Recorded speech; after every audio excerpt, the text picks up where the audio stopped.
সিউড়ি থেকে কিছু দূরেই অবস্থিত বীরভূমের অন্যতম পবিত্র তীর্থক্ষেত্র বক্রেশ্বর। সিউড়ি থেকে গাড়ি ভাড়া করে রওনা দিয়েছি। কার সার্ভিসের নম্বর আমি নিচে ডেসক্রিপশন বক্সে দিয়ে দেবো, যার প্রয়োজন নিয়ে নিতে পারবেন। বক্রেশ্বর একাধারে 51 পীঠের এক পীঠ, আবার অন্যদিকে শিবেরও ধাম। খুব একটা দেখা যায় না এরকমটি, দুয়ে মিলে এ এক অতি পবিত্র তীর্থক্ষেত্র। মহাভারতে যে অষ্টবক্র মুনির কথা লেখা আছে, তার বাবার নাম ছিল কোহল মুনি আর মার নাম ছিল গার্গী দেবী। মাতার গর্ভে থাকার সময় বাবার বেদ পাঠে ভুল ধরেছিলেন, সেই কারণে বাবা ক্রুদ্ধ হয়ে অভিশাপ দেয় অষ্টবক্র হয়ে তার জন্ম হয়। মাতা গার্গী ছিলেন শিবের উপাসক। শিবের সাহায্য প্রার্থনা চাইলে শিব তাকে বলেন যে এই স্থানে যদি সাধনা করেন তাহলে সে সমস্ত সমস্যা থেকে মুক্তি পাবে। সেই মতন অষ্টবক্র এইখানে এসে সাধনা করেছিলেন এবং সিদ্ধি লাভ করেছিলেন। সেই থেকে এই স্থানের নাম হচ্ছে বক্রেশ্বর। এখানে ভক্ত বড়, তাই তার পুজো আগে হয়, তারপরে শিবের পুজো হয়। এছাড়াও বক্রেশ্বর 51 সতীপীঠের অন্যতম পীঠ। এখানে রয়েছে একটি উষ্ণ প্রস্রাবণ। আগে এখানে কোনো পয়সা নেওয়া হতো না স্নান করার জন্য, এখন কিন্তু 5 টাকা করে স্নানের জন্য নেওয়া হয়। কিন্তু কি অদ্ভুত ব্যাপার, আগে এই সমস্ত কিছু ঘাট খুব পরিষ্কার থাকতো, কিন্তু 5 টাকা নিলেও এখন শ্যাওলাতে এই সিঁড়িগুলো এমন হয়ে রয়েছে যে কোনো মুহূর্তে বড় ধরনের দুর্ঘটনা ঘটতে পারে। বলতে বাধ্য হচ্ছি, এখানকার পঞ্চায়েত কোনো কাজই করেন না।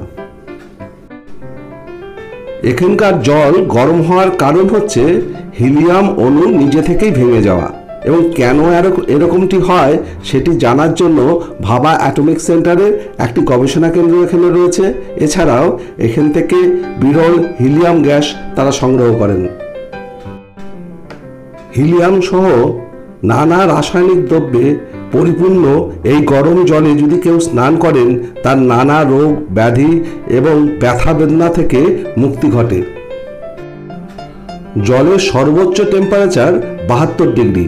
সেখান থেকে ধাপে ধাপে বিভিন্ন কুণ্ডে তাকে ঠান্ডা করতে করতে তারপরে 42 ডিগ্রি হলে তা স্নানের জন্য দেওয়া হয়। আর এই সমস্ত ট্যাঙ্কগুলো বানিয়ে দিয়েছেন বিল্লারা। বীরভূমের রাজা ছিলেন বীর রাজা, যার নামের থেকে বীরভূম শব্দের সৃষ্টি। তিনি প্রচুর সম্পত্তি দান করে এই মহা তীর্থক্ষেত্র বানান। এখানে প্রচুর শিব মন্দির ছিল, বহু শিব মন্দির ভেঙে ফেলা হয়েছে, আরও কিছু এখনো রয়েছে, অবহেলাও কিছু শিব মন্দির পড়ে রয়েছে। বিল্লারা এই স্থানে অনেক মন্দির সংস্কার এবং অনেক কিছু নির্মাণ করে দিয়েছেন। আসুন এবার মন্দিরে যাই, শিবের মাথায় জল ঢালি এবং সতীমাকে একটা পুজো দিয়ে নিই। এই জলের নিচে রয়েছে এক সুড়ঙ্গ, সেটা দিয়ে নাকি উল্টো দিকে পৌঁছতে পারলেই সর্বপাপ থেকে মুক্তি ঘটে।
সতীপীঠ এবং শিবের ধাম একসাথে কিন্তু খুবই বিরল।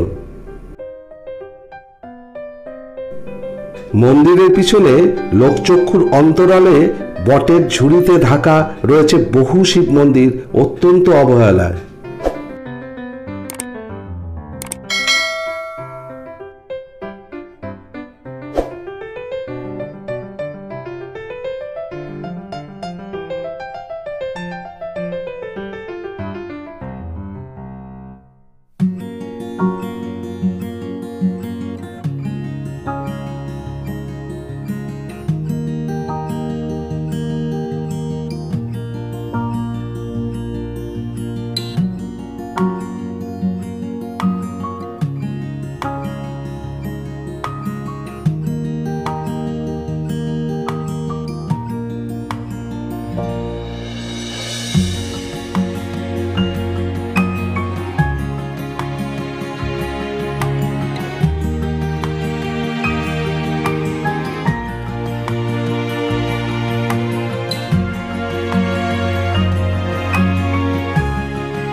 আর এই শিব মন্দিরের আড়ালেই রয়েছে পঞ্চমন্দির আসন।